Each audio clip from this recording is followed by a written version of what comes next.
Bonjour à tous, je vous retrouve sur le studio TV Acuité Silmo pour cette dernière émission du Mondial de l'Optique 2009. Nous allons faire le bilan de cette 43e édition avec nous Guy Charlot, président du Silmo. Merci d'être avec nous, Monsieur le Président. Jérôme Collin, président des Lunetiers du Jura. Bonjour Jérôme. Avec nous également Éric Lefort, directeur général de Marchand France. Bonjour. Pierre Verrier, PDG du groupe Logo. Bienvenue. Gilles Le Sauvano, directeur général de Rodenstock France. Merci d'être avec nous également. Et Jason Kirk, fondateur et dirigeant de la société Kirk Originals. Donc, Monsieur Charlot, le salon va fermer ses portes dans un peu plus de 2 heures. Quel est votre sentiment à chaud sur cette édition ? Eh bien, à chaud, tout d'abord, vous voyez que je suis extrêmement bien détendu. Ça veut dire que ça a marché. Pour faire une comparaison, si on était dans le Bordelais, je dirais que c'est un bon millésime. Et évidemment, la fréquentation n'a pas été la même que l'an dernier. L'an dernier, il y avait un jour férié à l'intérieur. Mais l'impression que ça me donne, c'est que le visitorat était très impliqué, très technique, était venu passer des commandes. Alors pour moi, c'est un bon Silmo. Vous avez déjà des estimations du nombre de visiteurs ? Non, ça pas encore, et c'est pas encore fermé, mais je vous dis, il y a une petite diminution, c'est clair, mais la qualité y était. Le principal pour nous, un salon, ça ne se mesure pas au nombre d'entrées et de sorties, ça se mesure à la qualité, au chiffre d'affaires et à la satisfaction de nos exposants. Donc, avant que les exposants présents sur ce plateau donnent également leur point de vue, quels sont les échos que vous avez eus des exposants de votre côté, Monsieur Charlot ? Eh bien, pour le moment, je dois dire que j'ai pas été agressé dans les allées, ça va très bien, oui. Donc je trouve que c'est bon. Voilà. En général, on vous dit toujours ce qui va pas. On m'a pas dit grand-chose en dehors de la chaleur. Mais ça, c'est la porte de Versailles. Hein. Bon, on en reparlera peut-être tout à l'heure. Je disais également, mais je sais peut-être anticiper, je sais pas, mais c'est vrai que c'est un bâtiment qui est ancien, mais on en reparlera tout à l'heure. Non, on ne m'a pas dit grand-chose en dehors du confort à l'intérieur de ce bâtiment qui est très ancien. Voilà, c'est tout. Donc, un bon cru. Jérôme Collin, donc je le disais, vous êtes président des Lunetiers du Jura. Comment s'est passé ce Silmo pour vos adhérents ? Alors pour nos adhérents, je crois qu'on peut être satisfait globalement. Bien évidemment, s'il est encore trop tôt pour dresser un réel bilan. Mais je crois que globalement, on peut dire qu'on a une légère hausse des commandes, même si quantitativement, comme l'a souligné le président, il y a vraisemblablement une baisse de nombre de visiteurs. Je crois que qualitativement, on est sur un bon cru de salon. Et effectivement, pour notre part, en tant que dirigeant d'Oxybis, bien évidemment, nous avons une hausse certaine qui est due en partie au Silmo d'Or que nous avons gagné en Exalto. Oui, effectivement, vous êtes à côté de nous et on a vu que votre stand s'est rempli tout au long de ces 4 journées. Voilà, donc vous avez pu constater de par vous-même que je ne dis pas de mensonges, mais je crois que globalement, l'ensemble de nos adhérents est satisfait. En termes de chiffre d'affaires, vous avez réalisé au titre d'Oxybis le même chiffre que l'année dernière ? Alors pour ne rien vous cacher, nous étions hier soir au terme du 3e jour du salon en légère hausse par rapport à l'année dernière sur les 4 jours. C'est-à-dire que la journée d'aujourd'hui, c'était tout durable par rapport à l'année dernière. Donc je pense qu'on va être sur une hausse de toute façon à 2 chiffres et assez conséquente. Monsieur Lefort, pour Marchand France, vous partagez ce sentiment ? Je pense que c'est clairement un salon important. On avait décidé d'être présent cette année avec un format totalement différent. Le nouveau format a rendu ses objectifs. On a pu rencontrer tous nos clients. On est là pour soutenir notre industrie, accueillir les opticiens qui se déplacent. Et on a été gâtés puisqu'ils se sont déplacés massivement. Donc pour nous, pour l'instant, bilan positif. En termes de business, au niveau des commandes, Monsieur Lefort ? On mesure plus le salon en termes de business. C'est une carte de visite pour les entreprises internationales comme les nôtres. Le business est bien sûr important, mais se limiter à mesurer le business à la fin des 4 jours, c'est un peu restricteur. Le business, c'est tout au long de l'année qu'on doit le faire et le point culminant doit être le Silmo. Donc c'est pour ça que Marchon, société américaine, soutient cette grande fête de l'optique. En termes de nationalité de visiteurs, vous avez noté des tendances marquées ? Alors la grande tendance pour nous, c'est la présence de tous nos partenaires européens qui sont déplacés, donc les opticiens allemands, anglais, espagnols et italiens qui étaient là au rendez-vous pour rencontrer donc nos filiales qui se sont servies du stand Marchon comme un porte-avions pour présenter nos produits. On remarque une absence quand même assez significative des acteurs asiatiques et sud-américains. Monsieur Verrier, vous allez vous exprimer au nom de Logo. Quelle est votre première impression à quelques heures de la fermeture du salon ? Écoutez, l'impression est plutôt très bonne. On a une bonne progression sur nos gammes luxe avec Tag Heuer et Fred. Une bonne progression également sur Naf, donc qui est de l'entrée de gamme. Donc vraiment, nos deux pôles ont bien fonctionné. À la fois sur l'entrée de gamme et sur le haut de gamme, en fait. Absolument, oui. Et le lancement de Salomon a été au-delà de nos espérances. Quand vous dites au-delà de vos espérances, vous avez eu un nombre inespéré de commandes ? C'est exactement ça, et de rendez-vous également pour nos représentants en France. Et ça a été une collection extrêmement bien accueillie au niveau international. Donc on fonde beaucoup d'espoir sur cette collection qui en 2010 devrait nous apporter un bon volume de chiffre d'affaires.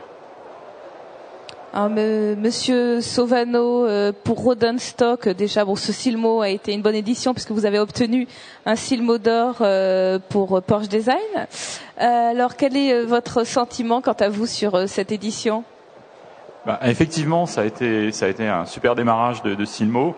Une récompense pour une entreprise qui est plutôt vécue comme un verrier.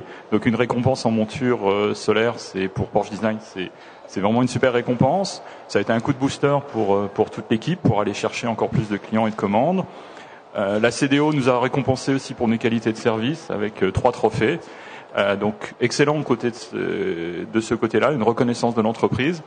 Et puis côté résultat, et comme mon petit camarade de tout à l'heure, nous on mesure pas en chiffre d'affaires sur le stand parce que nous sur le marché français c'est l'occasion de faire venir des gens qui viennent pas. J'ai eu la chance de voir quelqu'un que je poursuivais depuis 2 ans qui est venu sur le stand et j'ai pu le convaincre de regarder nos collections et ce chiffre d'affaires là par rapport à ce qu'on a signé sur les commandes, ça peut être beaucoup plus. Donc c'est ça l'occasion. Mes commerciaux ont pris plein de commandes et puis ça a été surtout pour nous l'occasion de montrer à la profession que Rodenstock c'est pas un acteur avec des super verres progressifs à des super prix haut de gamme, mais un acteur du cœur de marché.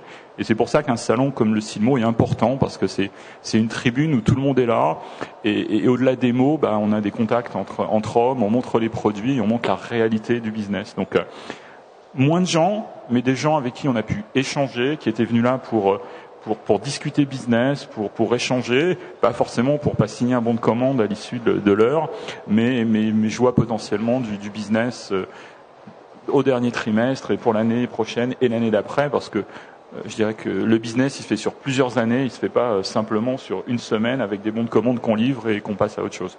Donc c'est plutôt réjouissant pour l'industrie tout ça. Oui, j'espère que tout le monde est dans cette dynamique-là, parce que dans les périodes de crise, effectivement, tout le monde souffre, mais c'est sur le long terme qu'on gagne. Il faut pas paniquer, il faut faire les choses proprement, calmement, et amener de la valeur. Et pour rejoindre mon voisin, c'est vrai que sur Porsche Design, qui ont quand même des prix d'achat qui sont pas super bas, on a des résultats, on va de la croissance et plein d'opticiens qui venaient jamais nous voir sont venus nous voir et ont vu la collection et je peux vous dire que les représentants ils vont faire du bon de commande d'ici la fin de décembre. Jason Kirk, je crois que vous avez passé un Silmo assez exceptionnel. Oui, je suis très content. En fait, ça fait plus que 15 ans qu'on fait le Silmo et c'est notre meilleur Silmo. Sans doute. Ça. C'est dingue. Hein. Ouais, c'est inattendu mais c'est magnifique. Alors, je peux parler un peu de la qualité plutôt, comme on a déjà dit. Des visiteurs, si on veut être sérieux dans le métier, il faut être présent sur le Silmo, il n'y a pas de question. Et c'est pour ça que les gens qui sont venus, ils sont sérieux, ils achètent bien, ils cherchent des produits pointus, et ça a marché pour Caco Originals pour cette raison-là. Alors, comment expliquez-vous cette réussite assez inattendue, puisqu'effectivement, compte tenu du contexte économique, on était un peu tendu à l'approche du Silmo. Est-ce que c'est parce qu'il y a eu des déstockages dans les magasins quelques mois auparavant? Je crois que les opticiens, ils ont attendu voir un peu l'état du marché. Ils ont attendu le Silmo pour voir ce qu'il y a comme produit disponible. Et là, ils viennent, ils font un choix. Et ici, il y a un choix à faire. Il y a beaucoup de produits à choisir, beaucoup de concurrence. Alors, il faut que l'opticien il décide dans quelle direction il va. Et je trouve que en ce moment-ci, il faut choisir soit en concurrence avec le prix, soit en concurrence avec la qualité du produit qu'on propose. Et donc, on se différencie avec un produit pointu du village.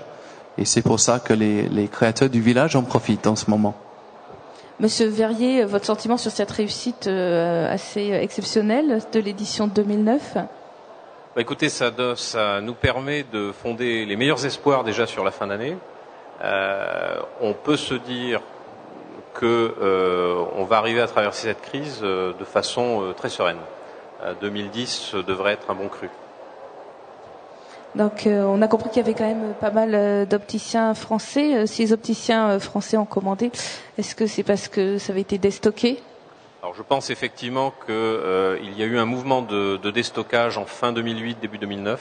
Je pense que toute la profession l'a ressenti. Et aujourd'hui, il y a un certain nombre de boards qui sont vides. Il faut les remplir avec des produits qui tournent.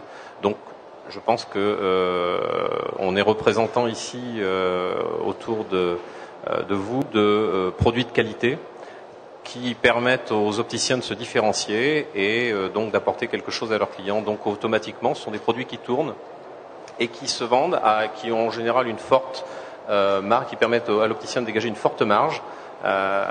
Donc tout le monde est content.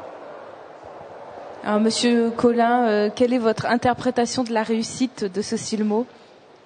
Je crois que, comme vient de le dire Pierre Verrier, il y a effectivement eu un déstockage des opticiens, ce qui fait que ils attendaient un peu le Silmo pour voir les produits. Je pense que quand on a des bons produits aujourd'hui, le marché ne s'est pas effondré, loin de là. Le marché était globalement stable, voire en légère hausse. Donc, quand on a des bons produits aujourd'hui, on ne peut que faire des ventes et réaliser un bon salon. Il faut être, si on veut être aujourd'hui sur le marché, il faut être sérieux, avoir des bons produits et s'installer dans la continuité sur du long terme. Donc, on a pourtant entendu certains sur salon qui seraient en baisse de 30 à 40%. Quoi? Oui. Alors, j'ai pas eu ces informations qui m'attristent pour eux, mais je pense que globalement, moi, tous les adhérents que j'ai pu rencontrer pendant ces quelques jours, l'activité globale, pas sur le Silmo. Sur l'activité globale est bonne. Bien évidemment, dans la mesure où elle est très très bonne pour certains, elle est forcément moins bonne pour d'autres, mais encore une fois, au global, il y a une hausse incontestable. Donc, Monsieur Lefort, compte tenu de tout ce qui vient d'être dit, vous êtes optimiste pour l'industrie pour le 4e trimestre? Écoutez, en effet, il y a peut-être un léger phénomène de réajustement technique qui a lieu, puisqu'il y a eu un déstockage important première partie de l'année. Cependant, je pense surtout qu'on bénéficie d'un calendrier très favorable. Le Silmo est positionné à une date qui correspond parfaitement au cycle d'achat de notre industrie. On a dû tous un petit peu pousser les feux pour sortir nos collections solaires en temps et en heure, pour ceux qui ont une proportion de solaire importante dans leur collection. C'était un challenge pour les industriels. C'était intéressant et du coup, je pense que les opticiens ont eu le plaisir à venir découvrir au Silmo à Paris cette année les collections solaires. Donc ça, c'était un avantage indéniable. Et je crois que coller aux cycles commerciaux est une chose importante. Le 4e trimestre se présente plutôt pas mal. On est tous, je crois, à penser qu'on aura un meilleur 4e trimestre 2009 que le 4e trimestre 2008. Donc positif. Donc, Monsieur Charlot, c'était un très bon choix de mettre ce Silmo au mois de septembre. Écoutez, oui, alors je dois dire, avant de répondre à votre question, que je suis presque gêné de tout ce que j'ai entendu. C'est extraordinaire. Et on croirait que je vous ai choisi. Mais c'est vous qui avez choisi le plateau. Absolument, ça je le garantis. Merci de tout ce que vous avez dit. Mais je dois aussi ajouter, quand vous parlez de stockage et de déstockage, je suis un petit peu près des verriers, moi je suis un ancien verrier, bah, je dois dire qu'il n'y a pas de stockage ni de déstockage. Le marché se tient quand même. Et je crois qu'on a la chance d'être dans ce métier entre nous. Alors, quelle était votre question? Je sais plus où j'en suis. En fait, le choix d'organiser le Silmo au mois de septembre était un très bon choix. Le choix d'organiser le Silmo au mois de septembre, c'est né d'une concertation entre les exposants, les grands acheteurs, etc. Et comme vous le disiez, ça a été un bon choix, mais on ne l'a pas fait tout seul. On n'a pas tiré ça d'un chapeau. Ça vient d'une concertation. Alors, l'année prochaine, on reculera d'une semaine. Il fera peut-être un petit peu moins chaud, d'ailleurs. Ça, c'est autre chose. Et vous avez quelque chose à nous dire sur donc voilà. le salon de l'année prochaine. Nous quittons la porte de Versailles, effectivement, car il fallait faire un choix. On peut plus continuer non plus comme ça et entendre dans les allées, il fait trop chaud, il faut faire quelque chose. Je ne sais pas si vous vous souvenez, mais ça a été très difficile en 1927 d'amener tous ceux qui exposaient dans tous les coins de Paris. Et quand il a fallu les amener ici, m'a-t-on dit, ils ont été rebelles. Ils voulaient pas bouger d'où ils étaient. Là, il fallait qu'on le fasse. On va comment dirais-je, à Paris-Villepinte, dans des locaux tout neufs, qui ont actuellement à peu près 1 mètre de haut, ils poussent. On aura quelque chose d'extrêmement moderne, d'extrêmement confortable, avec des accès très améliorés. Il y aura une 50aine de bus qui partiront des aéroports et de Paris. Et puis les accès, autoroutes, RER, tout ça va faire en sorte que va être aménagé pour donner toute facilité pour cette nouvelle cette nouvelle implantation. Et c'est nous qui allons inaugurer le bâtiment tout neuf qui va être au centre de Villepinte. Et qu'est-ce qui va se passer à la porte de Versailles, à la place du Silmo, au même moment? Alors, à la porte de Versailles, justement, est prévu, ça c'est autre chose. On a fait ce choix de partir parce qu'on ne pouvait pas continuer un petit peu dans l'inconfort, faut être réaliste. Surtout avec tout ce que j'ai entendu, le Silmo, c'est quand même quelque chose d'incontournable. Vous avez eu les opticiens, les vrais, ceux qui pensent à l'avenir et qui, à mon avis, réussiront à l'avenir. Et j'espère même mettre un jour le passage au Silmo au centre de la formation continue des opticiens. Ça me paraît presque indispensable. Alors j'en reviens à ce qu'ils vont faire ici. Je crois qu'il est prévu.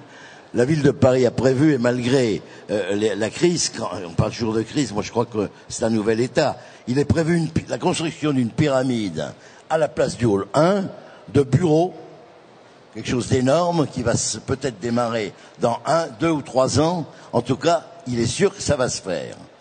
Et pour avoir le choix des dates et du lieu, il fallait pas attendre que Villepinte soit plein en disant hey, on arrive, on est les premiers, voilà. En termes d'accessibilité, je dois dire que les opticiens qui ne sont pas venus, à mon avis, vont regretter. Mais quand ils sauront ce qui s'est passé, je crois que l'année prochaine, ils viendront à Villepinte. Ça serait leur intérêt, en tout cas. En termes d'accessibilité, Villepinte, c'est un peu éloigné de Paris. Vous pensez que ça va poser des problèmes ou décourager certaines personnes? Attendez, quand vous êtes dans je sais pas, une voiture de transport, 5 km ou 10 ou 11, je crois que c'est pareil. Non, à mon avis, moi, je viens de l'Est de Paris. Ça pose aussi des problèmes pour venir à la porte de Versailles. Hein, c'est une question d'habitude. Mais je vois pas, non, je crois pas. Sincèrement, je crois pas. Alors, on me dirait quand les opticiens seront à Versailles, on les lâchera plus. Ils seront à Versailles, à Villepinte, évidemment. Je pense qu'on fera de bons salons à Villepinte. Je vais faire réagir nos exposants donc sur ce changement du Silmo dès l'année prochaine. Monsieur Kirk, quel est votre sentiment sur ce déplacement? Je trouve que, comme j'ai dit avant, si vous êtes sérieux dans votre métier, il faut aller au Silmo, où que ça soit. Alors que, l'année prochaine, je vais découvrir Villepinte. Je vous crois, Monsieur Charlot, ça va être un endroit super et une amélioration pour le Silmo. Mais voilà, les opticiens, ils sont obligés de venir. S'ils veulent se mettre au point, savoir ce qui se passe dans le métier, il faut qu'ils soient au Silmo. En quoi ce sera donc une amélioration, Villepinte, Monsieur Charlot? Pardon? En quoi ce sera une amélioration? Qu'est-ce qu'on aura de plus et quels sont les atouts de on va avoir ce nouvel endroit? Un bâtiment extrêmement moderne.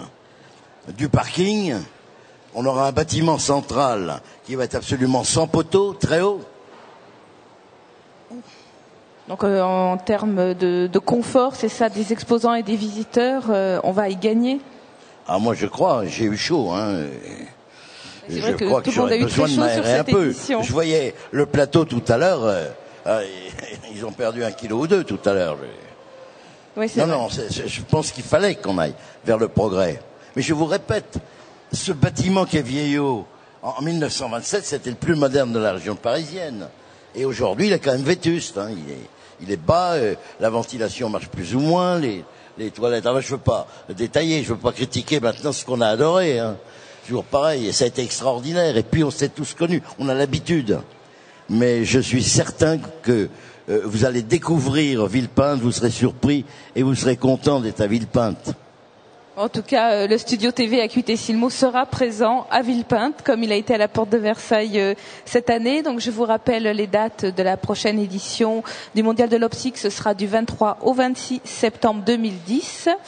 Merci à tous nos invités d'avoir participé à cette émission de clôture du Silmo. Merci, Monsieur Charlot, de nous avoir accueillis pour la première fois sur ce plateau, qui a été un grand succès. Nous avons organisé une quinzaine de débats sur tous les grands enjeux de la profession. Vous pourrez les retrouver très vite sur acuité.fr. Nous allons les rediffuser à un rythme de 1 par semaine. Ils seront archivés sur le site par la suite. Nous vous donnons donc rendez-vous dès l'année prochaine. Et quant à moi, je vous retrouve très très bientôt sur Acuité. Au revoir et merci à tous. Au revoir. Belle initiative.